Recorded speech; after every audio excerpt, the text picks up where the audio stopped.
अस्सलाम वालेकुम dear students.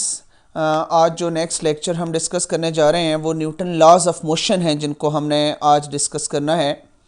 Newton's laws of motion, Newton के 3 लॉज हैं हमारे सिलेबस में जिनको हमने डिस्कस करना है, जिसमें सबसे पहले आज हम जिसको डिस्कस करने जा रहे हैं वो है Newton's first law of motion.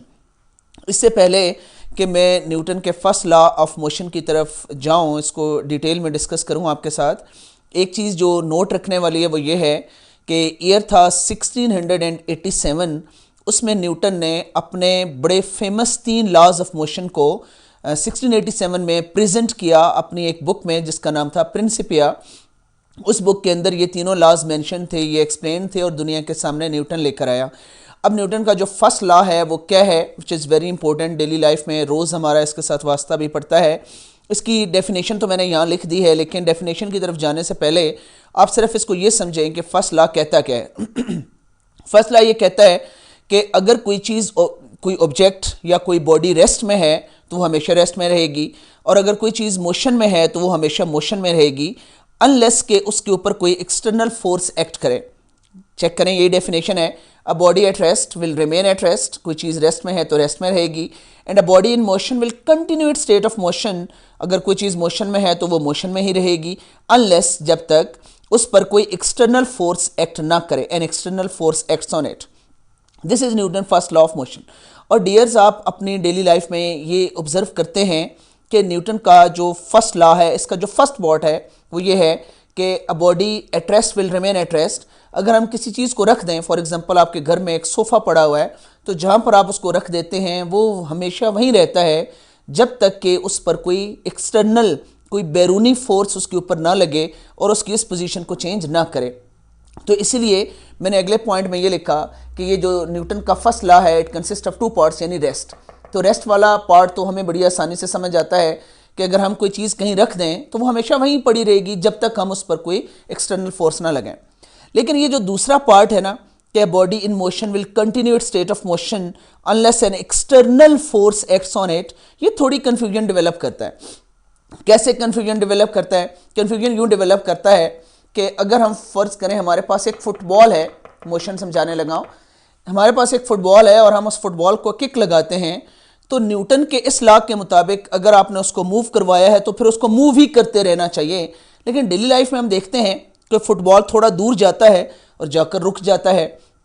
तो क्या इससे हम ये समझें कि न्यूटन का जो फर्स्ट लॉ है उसका जो सेकंड पार्ट है वो करेक्ट नहीं है? नहीं डियर्स, ऐसा नहीं है, वो भी करेक्ट है।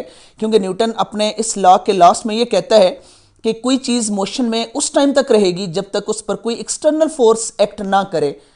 अब जब हम फुटबॉल को किक लगाते हैं तो उस पर तो 3 फोर्सेस एक्ट कर रही होती हैं।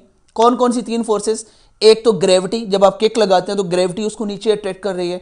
एक drag force, drag force means हवा की फोर्स, जब आप उस पर किक लगाते हैं तो हवा की फोर्स भी लग रही होती है।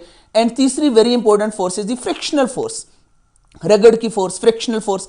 अगर हम ये तीनों फोर्सेस हटा दें और फिर हम फुटबॉल को किक लगाएं तो वो हमेशा के लिए मोशन में ही रहेगा। इसलिए न्यूटन का लॉ बिल्कुल करेक्ट है, क्योंकि वो ये कह रहे हैं कि अगर कोई चीज़ मोशन में है तो वो हमेशा मोशन में रहेगी, लेकिन जब तक उस पर कोई एक्सटर्नल फोर्स एक्ट ना करे। तो ये तो न्यूटन के फर्स्ट लॉ का फर्स्ट पार्ट है। दूसरा पार्ट ये है कि Newton's first law is also known as law of inertia. Newton के फर्स्ट लॉ को लॉ ऑफ इनर्शिया भी कहते हैं। ये बड़ा इंपॉर्टेंट क्वेश्चन है जो पेपर्स में पूछा जाता है कि क्या न्यूटन का फर्स्ट लॉ ऑफ इनर्शिया भी कहलाता है? The answer is yes. अब क्यों कहलाता है, इसको समझने के लिए हमें इनर्शिया की तरफ जाना पड़ेगा। पहले इनर्शिया समझना पड़ेगा। इनर्शिया क्या है? किसी आम बंदे को इनर्शिया समझाने के लिए हम ये कहते हैं कि इनर्शिया इज मास। जिस बॉडी का जितना ज़्यादा मास होगा इतना ज़्यादा इनर्शिया होगा। और हम स्टूडेंट्स को समझाते भी ऐसे ही हैं कि inertia is the direct measure of मास। तो आप भी ये याद रखें कि what is inertia? Inertia is the direct measure of मास। लेकिन अगर हम और इसकी डेफिनेशन प्रिसाइज करें तो इनर्शिया क्या है? Inertia is the inherent property of a body. एक बॉडी की इनहेरेंट प्रॉपर्टी उसको विरासत में मिली है, which oppose to the change, जो चेंज को अपोज करती है in its state of rest और मोशन। यानी अगर कोई बॉडी रेस्ट में है तो वो रेस्ट में रहना चाहती है, मोशन में है तो वो मोशन में रहना चाहती है। रेस्ट और मोशन को अपोज करने वाली जो चीज़ है, रोकने वाली जो चीज़ है, that is known as inertia. और लास्ट पार्ट में मैंने ये भी मेजर किया, ये भी बताया आपको, sorry, it is direct measure of मास, कि इनर्शिया जो है वो तो मेजर ऑफ मास को कहते हैं। मैं इनर्शिया समझाने के लिए एक एग्जांपल का सहारा लेता हूं, आपको एक एग्जांपल बताते हैं, आई होप कि आप इसको एंजॉय भी करेंगे। लेट्स सपोज करते हैं डियर्स कि एक बस है और बस के अंदर दो स्टूडेंट्स खड़े हुए हैं, और वो जो दो स्टूडेंट्स हैं उसमें एक काफी मोटा है और एक पतला है, और दोनों खड़े हैं किसी हैंडल को पकड़कर, और चलती हुई बस के ऊपर अगर ड्राइवर ब्रेक अप्लाई कर देता है तो आपके ख्याल में पहले नीचे कौन गिरेगा, क्या मोटा या पतला? आई होप कि आपका आंसर पतला होना चाहिए, क्योंकि जब ब्रेक अप्लाई करेंगे तो वो पतला फौरन गिर जाएगा। और लेट्स सपोज करते हैं थोड़ी देर बाद मोटा भी गिर जाएगा। चले मोटा भी गिर गया, अब पहले उठेगा कौन? तो उठेगा भी पहले पतला है। क्यों? क्योंकि उसका मास कम है, मास कम है तो उसका इनर्शिया कम है। तो देखो इनर्शिया क्या है, वो अपनी स्टेट के अंदर चेंज को अपोज कर रहा है। वो मोटा जो है ना, वो जब तक खड़ा है तो फिर्मली खड़ा है, उसको गिराना मुश्किल, और जब गिर गया तो उसको उठाना मुश्किल। यही तो इनर्शिया है। Inertia is direct measure of मास। जिस बॉडी का जितना ज्यादा मास होगा उसकी स्टेट के अंदर चेंज को प्रोड्यूस करना इतना ही मुश्किल होगा। This is what known as inertia. और यही बात, inertia is the direct measure of mass और इनर्शिया अपनी स्टेट के अंदर चेंज को अपोज कर रहा है। यही बात तो न्यूटन फर्स्ट लॉ भी कर रहा है कि अगर कोई बॉडी रेस्ट में है तो वो रेस्ट में रहना चाहती है, मोशन में है तो वो मोशन में जाना चाहती है, वो अपनी स्टेट के अंदर चेंज को अपोज करती है। इसीलिए न्यूटन फर्स्ट लॉ को लॉ ऑफ इनर्शिया भी कहते हैं।